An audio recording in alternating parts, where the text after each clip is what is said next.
Hi everyone, I'm Dr. Bojana Jankovic. And my name is Dr. Amitha Kalaichandran, and we're here to share a few tips to help your child who may be picky with their food. So recently I had a patient who was a picky eater, and it got me thinking about how common this is. And I got some really great advice from a dietitian, and there's tons of tips that parents and people in general are not aware of when it comes to helping their kids be a little bit more receptive to new foods. Absolutely, and one of the key things really is that the parent decides what food or drinks are served and when to serve it. And on the other hand, kids decide if they want to eat it and how much. So research shows that picky eating behaviors can be heavily influenced by the environment around meal times, such as having meals together as a family, the frequency of introducing new foods, and whether or not children are involved in food preparation. I agree, and one of the things that I learned as a parent is that the context in which the food is introduced and how it's introduced is really key. So one of the things that you can play around with is perhaps the order in which you introduce the foods. Perhaps the vegetables go first, and then you do the pasta or something else that your kids are more likely to eat. The other thing that I found is that if kids see their peers eating something, they're more likely to eat it. So for instance, my kids took this cooking class where they made chickpeas. Prior to that, they would never even touch a chickpea. It just was not an option, however many times I offered it. They came back from this cooking class and they're like, "Mommy, we make chickpeas. We love chickpeas. Let's make it every day." I swear, that week we made it every single day, and now they love chickpeas. So some parents feel overwhelmed about being short order cooks and cooking multiple meals depending on everyone's preferences. Now that might be necessary if your child has a severe medical condition or an allergy or a food intolerance that requires a special meal, but aside from that, we should really prepare one meal for the family.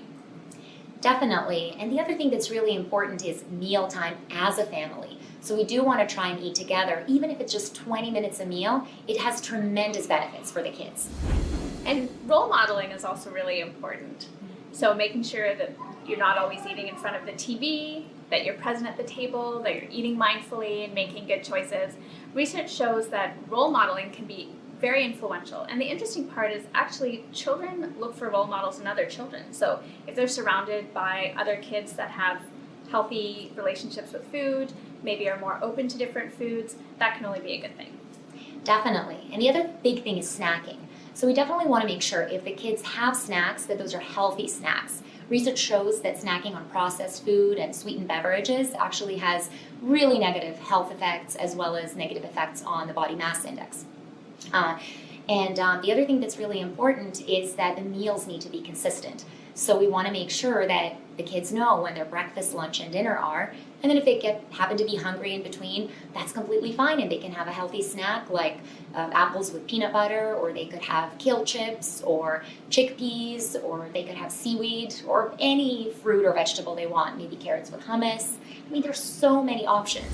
So it's also good to have a technique like the 5 senses with each bite. So for example, with older children, when they're enjoying a meal, they might have a simple exercise offered to them by looking at what the bite on the fork looks like, the color, the texture, and then moving into the smell, and then the taste.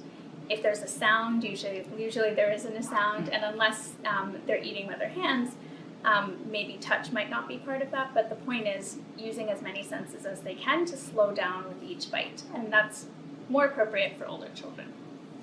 Yeah, and one of the things that can work very effectively for younger children is to really encourage them to tune into their bodies. So one of the things that I'll often do with my kids is I'll say, check in with your tummy. How are you feeling? When they ask me for seconds, or when they, I say, check in with your tummy. What does your tummy think? And I think that this really empowers them and encourages them to self-regulate, to develop that deep awareness, and then ultimately empowers them to make better choices and to make choices that ultimately suit them. And most importantly, keep in mind that eating is part of a big picture of activities that you do with your child that nourish their body, mind, and spirit. So other things include our relationships, sleep, and activities we enjoy. So nothing should be labeled as bad or good. As with all things, there are pleasant and unpleasant parts. And when we try to encourage our children to eat foods that give them nutrients, and to nourish themselves, this is really the big picture. So healthy eating and healthy lives will follow with this in mind. And remember, it's not the end of the world if your kids don't like something. Keep trying. We all have our dislikes and preferences, and in fact, research shows that some of it may be hereditary. But you also want to keep in mind that if your child expresses discomfort with certain foods that might be related to a food intolerance, for example, that's something to definitely discuss with your doctor. So thanks for joining us today. Thank you.